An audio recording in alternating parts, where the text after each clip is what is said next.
before Mom and Dad unpacked the car, Henry stood and scolded. Who wants to help put up the tent? asked Mom. I do, said Dad. I do, said Peter. Henry was horrified. We have to put up our own tent? Of course, said Mom. I don't like it here, said Henry. I want to go camping in the other place. That's not camping, said Dad. Those tents have baths in them, and loos and showers and fridges, and cookers and TVs. Horrible, Dad assured. Horrible, said Peter. And we have such a lovely snug tent here, said Mom. Nothing more than just wooden pegs and poles. Well, I want to stay here, said Henry. We are staying here, said Dad. No, screamed Ellie. Yes, screamed Dad.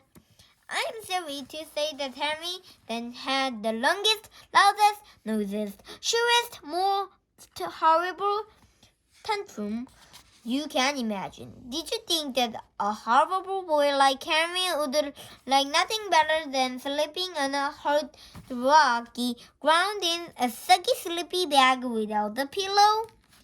You thought wrong. Henry liked the comfy baths. Henry liked the crisp sheets. Henry liked hot baths.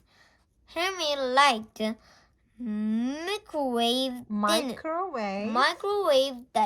dinners, TV, and noise. He did not like cold showers, fresh air, and quiet. Far off in the distance, the sweet sound of loud music drifted toward them.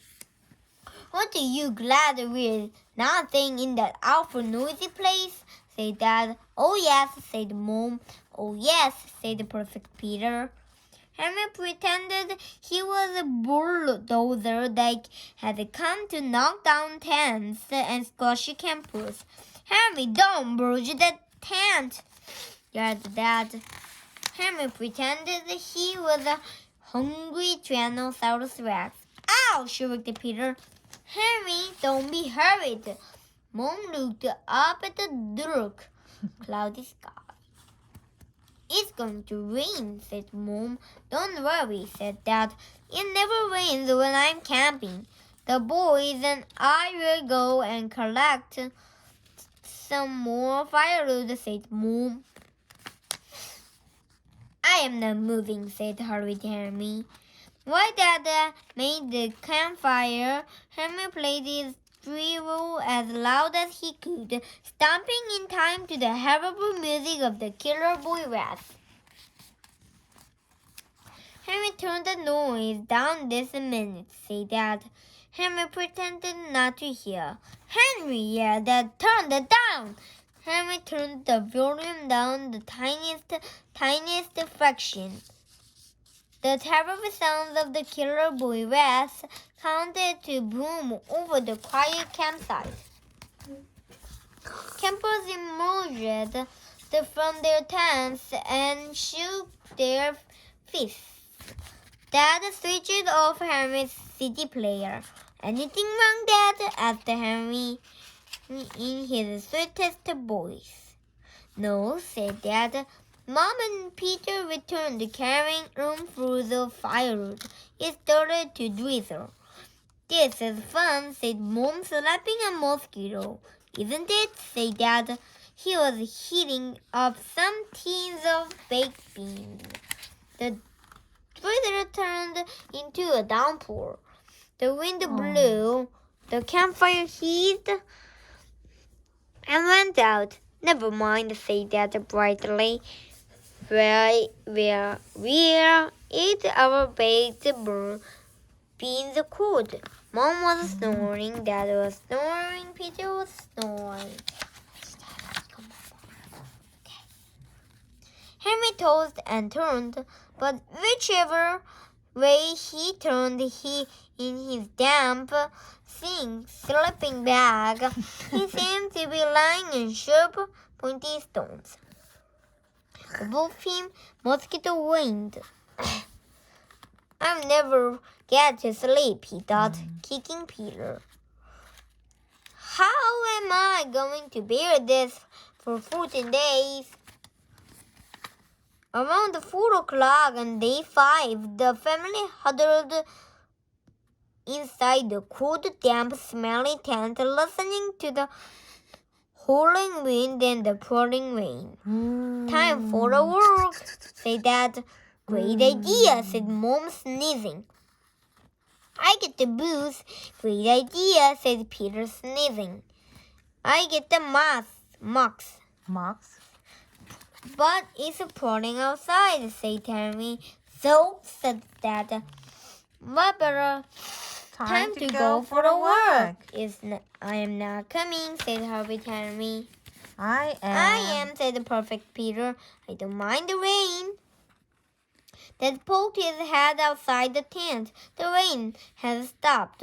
He said, I will make the fire. I am not coming, said Henry. We need more firewood, said Dad. Henry can stay here and correct them. And make sure it's dry. Henry poked his head outside the tent. The rain had stopped, but the blue sky was still cloudy. The fire spat. I won't go, thought Henry. The forest will be muddy and wet. He looked around to see if there was any wood closer to home. That was when he saw the thick, dry wooden pegs hood up all the tents. Henry looked to the left. Henry looked to the right. No one was around. If I just take a few pegs from each tent, he thought, they would never be missed. When Mom and Dad came back, they were delighted. There was a lovely roaring fire, said Mom.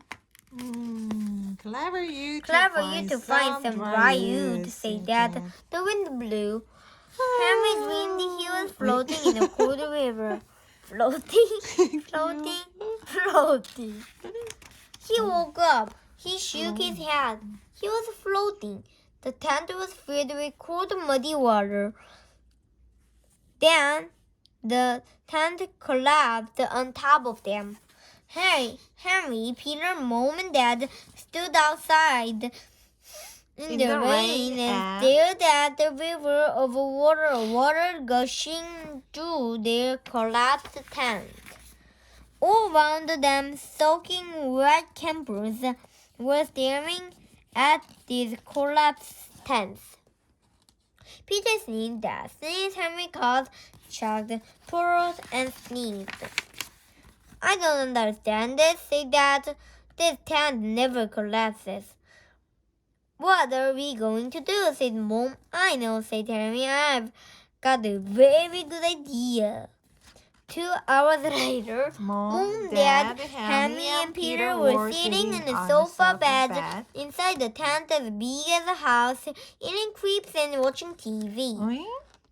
The sun was shining. The sky was blue. Now this is what I call a holiday, said Henry. Bye-bye. Like this, if you like this book, you might visit too.